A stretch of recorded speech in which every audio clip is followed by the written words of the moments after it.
Viva Voz, com Vera Magalhães.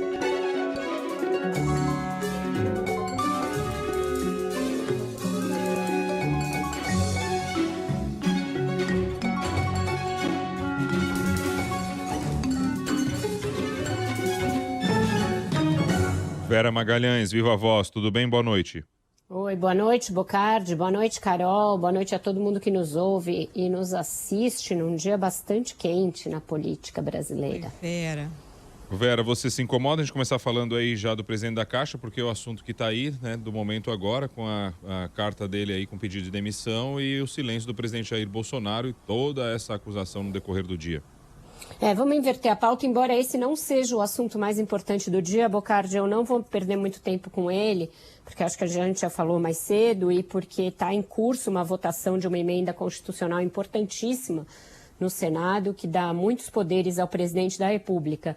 Pedro Guimarães pediu a sua demissão, na verdade a contragosto, ele não gostaria de deixar o posto, tentou se manter o quanto pôde, usando da sua proximidade com o presidente da República, sua proximidade com a família do presidente da República. Ele participou de uma solenidade do lançamento do Plano Safra, do financiamento do Plano Safra hoje, enfim, levou até a sua mulher falando de questões éticas, que pautou a sua vida pelas questões éticas.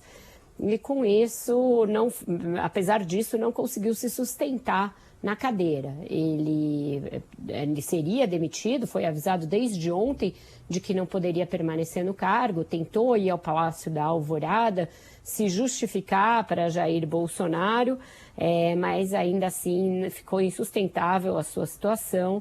A parte política do governo já pretendia que ele tivesse deixado o cargo desde ontem, porque as acusações de assédio sexual são graves, são seriais, atingem pelo menos 5 funcionárias do banco e também são acompanhadas de acusações de assédio moral.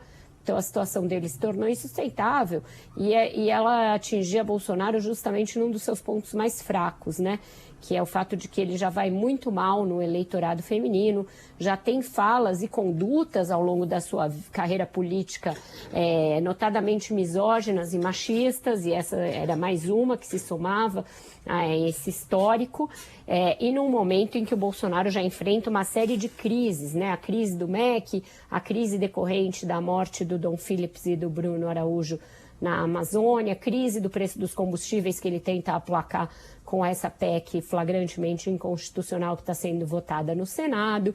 Então, era uma crise a mais, uma crise de muito fácil aderência à imagem do presidente, né?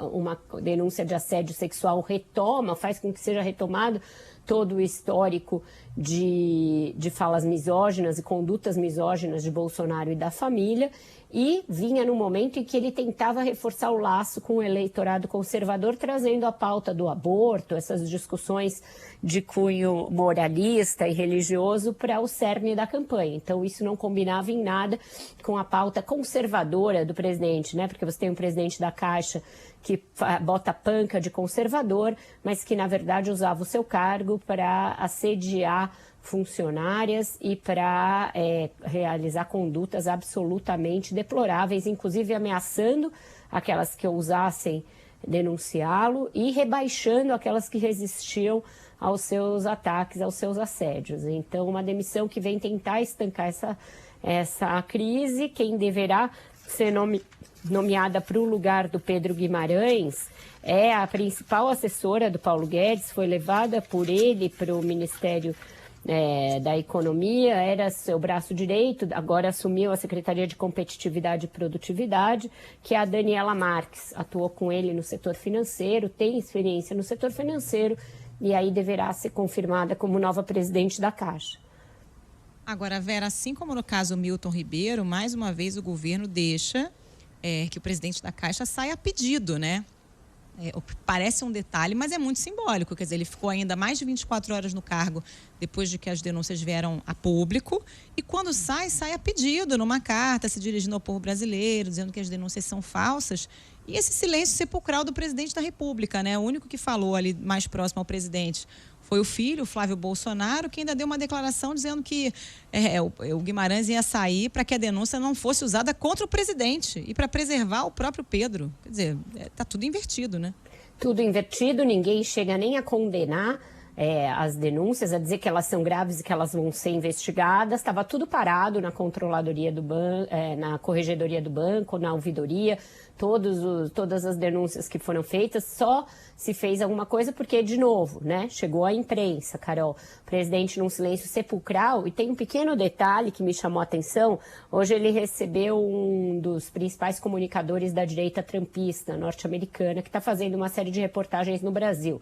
Entrevistou o Felipe Martins, entrevistou os filhos do presidente e o próprio Bolsonaro, que é o Tucker Carlson. E ele colocou um cocar nele, aparece tirando foto sorridentemente com ele numa estante que tem uma estátua do Nelson Piquet, que ontem fez uma declaração de cunho racista contra o Lewis Hamilton, e tem também o símbolo da Caixa, enorme, nessa mesma estante. Essas coisas no bolsonarismo nunca são por acaso. É uma fotobomba em geral, né?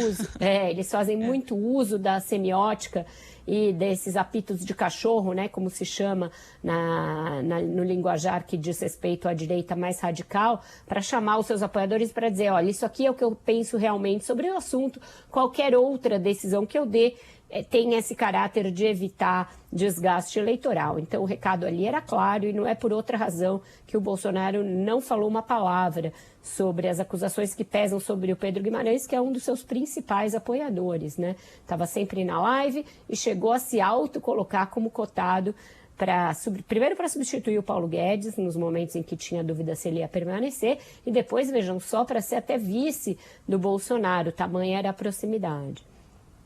Bom, falando da PEC que o Senado está votando, a PEC 16, prevê aí auxílio caminhoneiro, auxílio Brasil, Vale Gás, um monte de coisa aí, sem respeitar ou sem prezar muito a questão do teto de gasto, não é?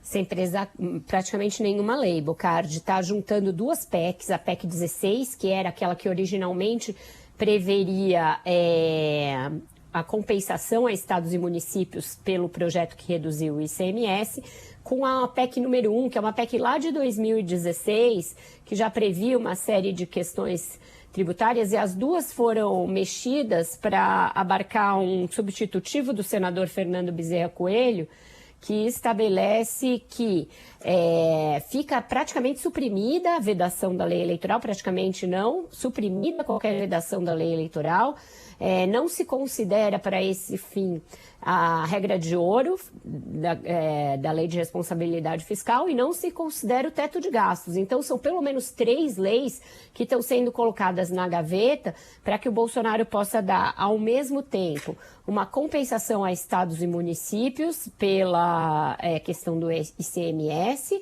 uma bolsa caminhoneiro de R$ 1.200 por mês, o Vale Gás majorado, o Auxílio Brasil com R$ 200 a mais até o fim do ano e sendo ampliado para mais de 1 milhão de famílias, além das que hoje já são agraciadas pelo programa, com a ideia de zerar a fila. Então, você está concedendo o benefício de R$ 600 a um público absolutamente novo, que não estava recebendo nem nada até agora. Isso tudo às vésperas da eleição, a menos de 100 dias das eleições. E você tem aí, quem vai fazer esse cadastro, né, de quem vai receber? Qual vai ser a checagem de se as pessoas que vão entrar nessa lista de agraciados com R$ 600 por mês são realmente aquelas que precisam de auxílio, que precisam da ajuda, etc. E outra coisa, que é muito importante, essa PEC aí que junta as duas, é um substitutivo do senador Fernando Bezerra Coelho, que está sendo discutido agora no plenário do Senado, a toque de caixa, diz lá que fica consignado no ato das disposições transitórias da Constituição reconhecer o estado de emergência decorrente da elevação extraordinária e imprevisível dos preços do petróleo, combustíveis e seus derivados e dos impactos sociais deles decorrentes. Então, com isso, você abre um leque para falar que o país está num estado de emergência, que no entendimento de muitos especialistas pode ser usado no futuro pelo presidente, nesse futuro que nos separa até as eleições, para uma série de coisas, inclusive para dizer que estamos num estado de emergência social e que as eleições não podem ser realizadas naquela data, diante dessas circunstâncias. Então, isso é muito sério, é muito grave. A PEC é inconstitucional em vários aspectos, porque ela quebra todas essas outras legislações, ela deixa esse estado de emergência aí pairando sobre as nossas cabeças como uma desculpa para várias coisas que Bolsonaro resolva fazer daqui até as eleições, se esses auxílios não servirem para aumentar a sua pontuação nas pesquisas eleitorais, e é uma espécie, não é nem cheque em branco, eu não sei como denominar uma circunstância em que o Senado e a Câmara vão dar a ele mais de 50 bilhões para manejar na última hora do processo eleitoral. Além de tudo que já foi feito, né? Vamos lembrar, dar pedalada em precatório, criar o próprio auxílio lá atrás, dando essa pedalada em precatório, o próprio auxílio gás, que também já foi criado numa tentativa de dar esse gás eleitoral para o presidente, e nada disso funcionou até agora. Então, você dá esse boost e ainda coloca essa emergência como uma justificativa para você driblar todas essas leis e como uma possível justificativa para outros atos do presidente, atos inclusive autocráticos, daqui até a eleição.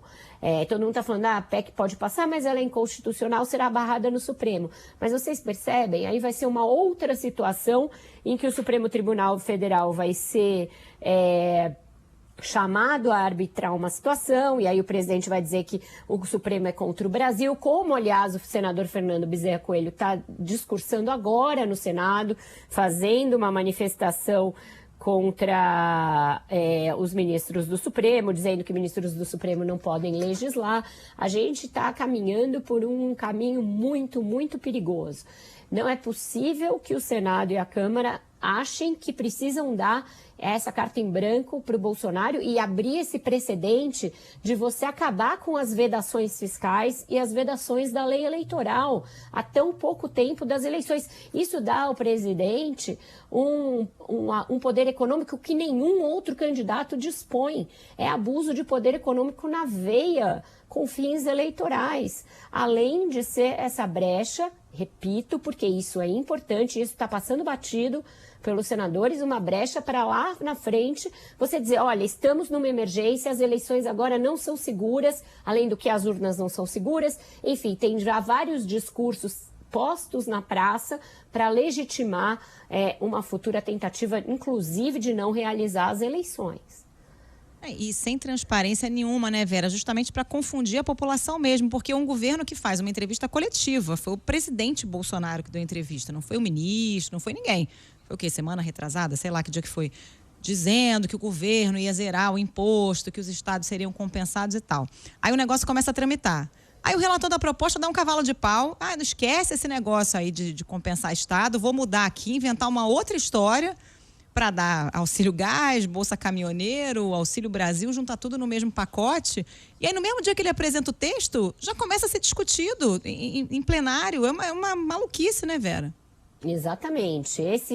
Essa ajuda aos estados e municípios, que é para quem zerar o ICMS do diesel, ou reduzir a 12%, ou não, reduzir a 12% o do etanol, ela ficou em terceiro plano, dentro dessa PEC que conjuga as duas coisas. E na própria justificativa, o senador Fernando Bezerra Coelho diz isso, que isso era importante, mas que deixou de ser diante de tudo. Diz ele aqui, já a PEC 16 de 2022, cujo principal instrumento é a redução do ICMS, pode trazer pouco impacto sobre o preço final dos combustíveis. Ele mesmo reconhece que aquilo que eles viam como a solução lá atrás vai trazer pouco impacto. Ou seja, pouco impacto sobre o preço final dos combustíveis, leia-se, pouco impacto sobre a chance eleitoral do presidente Jair Bolsonaro.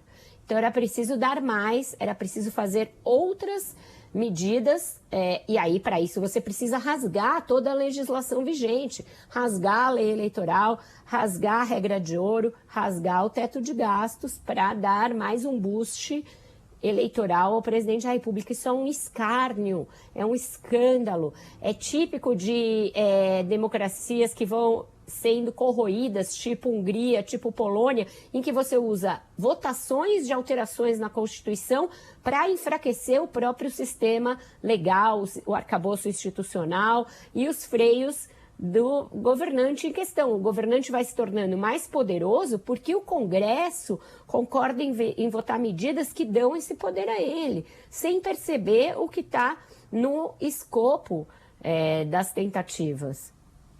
O deputado Rodrigo Maia, do PSDB, está com a gente na linha, sugestão da Vera, inclusive, para ouvir ele um pouco sobre essa questão toda. Oi, deputado, tudo bem? Boa noite. Tudo bem, boa noite. Diga lá, Vera. Deputado, obrigada por ter aceitado estar aqui com a gente, aqui no Viva Voz. Eu pedia para o senhor falar conosco, porque o senhor foi um dos que me alertaram para o caráter totalmente inconstitucional dessa PEC, conjugando a PEC 1 e a PEC 16, que o Senado está votando a toque de caixa agora, né? Queria que o senhor explicasse um pouco para o nosso ouvinte por que ela é inconstitucional. Olha, primeiro que eu acho que ela fere algumas cláusulas importantes. Se você olhar a Constituição com calma, você vai ver lá que claramente é abuso do poder econômico, claramente está ferindo o sistema de controle eleitoral, em que as mudanças precisam ser feitas um ano antes da eleição. Fora, eu estava lendo agora o início do texto do relator, fala de imprevisibilidade do preço do combustível. Esse preço do combustível de hoje não é o preço do início do ano, quer dizer, é um negócio tão absurdo para um benefício nitidamente eleitoral de 6 meses e que no fundo, a gente fica lendo a experiência de outros países, a gente vai vendo que toda essa gastança desorganizada, desrespeitando o sistema de controle, a lei de responsabilidade dos países, principalmente no nosso, ela acaba gerando benefício de um lado e prejuízo do outro. A inflação, ela de fato é cruel. Em vez de estar tratando dos problemas, das causas, a gente está tentando resolver o problema. Primeiro se achou que com subsídio geral ia se conseguir resolver o problema. É óbvio que não ia, e acabamos que com essas leis do ICMS estamos beneficiando não apenas os que precisam, mas muitos, principalmente aqueles que não precisam desses benefícios. Agora eles estão vendo que nada disso vai chegar na ponta, então mais auxílio. Isso tudo é reflexo em mais inflação, mais taxa de juros, mais endividamento da população. Eu estava lembrando, ouvindo você falar, Vera, que tem uma série muito interessante na net, não sei se agora é o nome, claro, qual é o nome do negócio de cabo, que é uma série sobre Chaves. E num momento, o Chaves conversa com o Fidel Castro, estava nervoso, e o Fidel diz ele assim: calma, Chaves, as guerrilhas modernas a gente não faz com armas, a gente faz mudando as leis. Então, naturalmente, o que a gente vem acompanhando nesses últimos meses ou anos, uma tentativa do governo claramente de desmontar os sistemas de controle, enfraquecer o Supremo, enfraquece o TSE.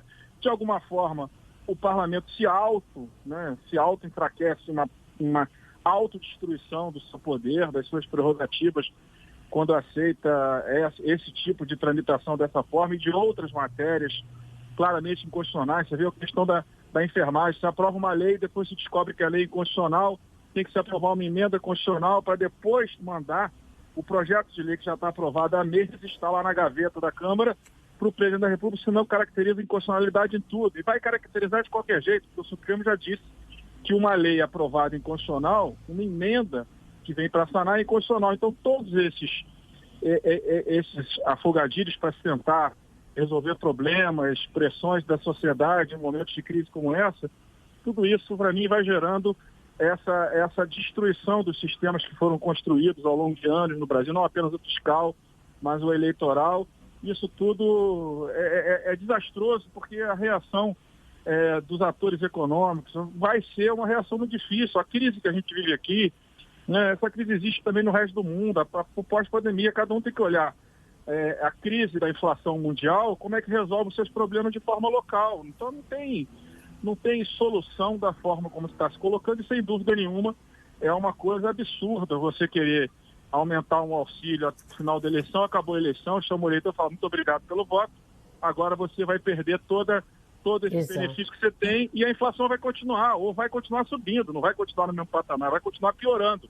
Então, os problemas Agora, deputado, são estruturais e as soluções, elas não são soluções, de fato, que remetem para questões, de fato, estruturais, a questão tributária.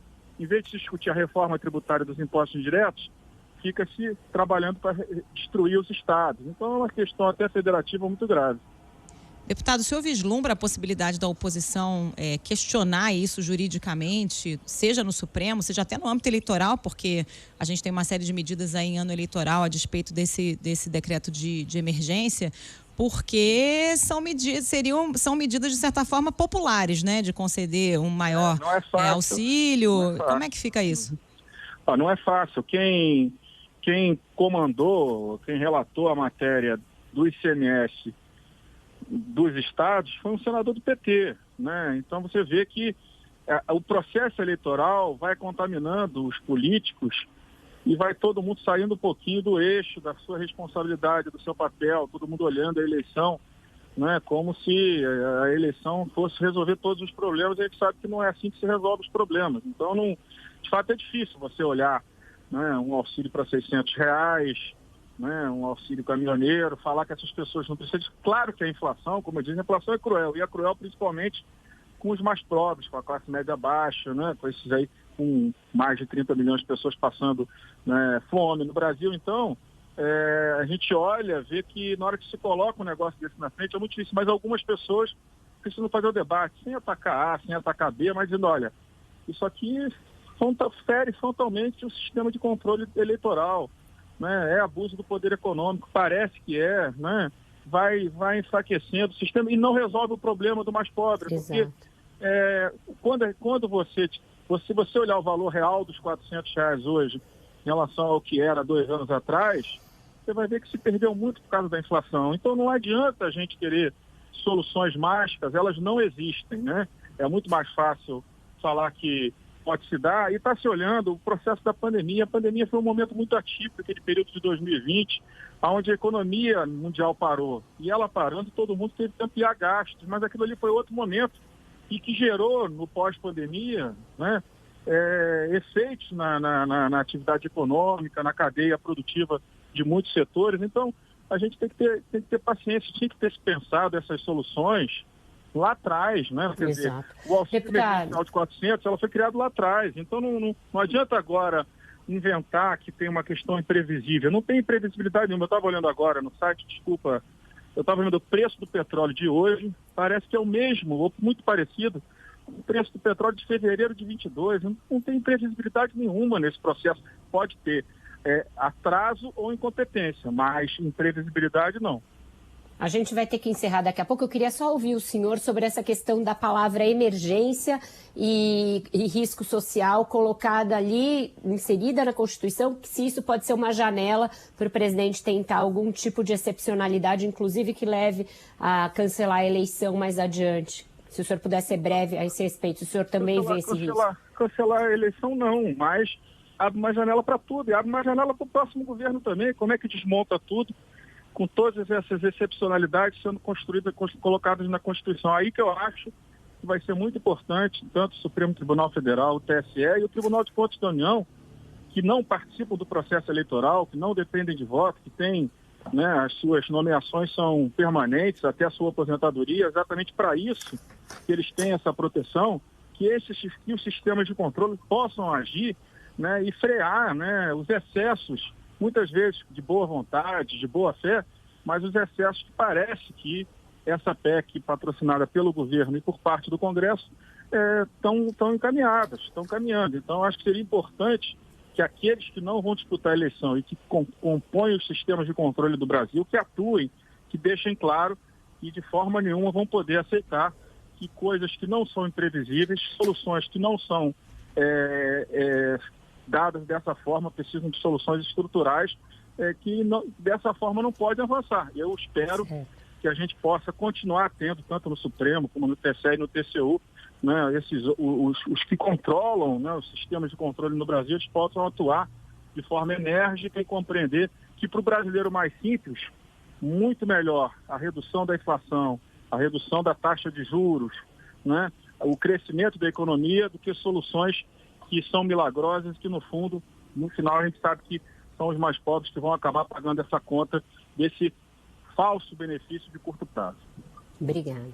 Deputado Rodrigo Maia, muito obrigado, uma boa noite. Boa noite. Boa noite.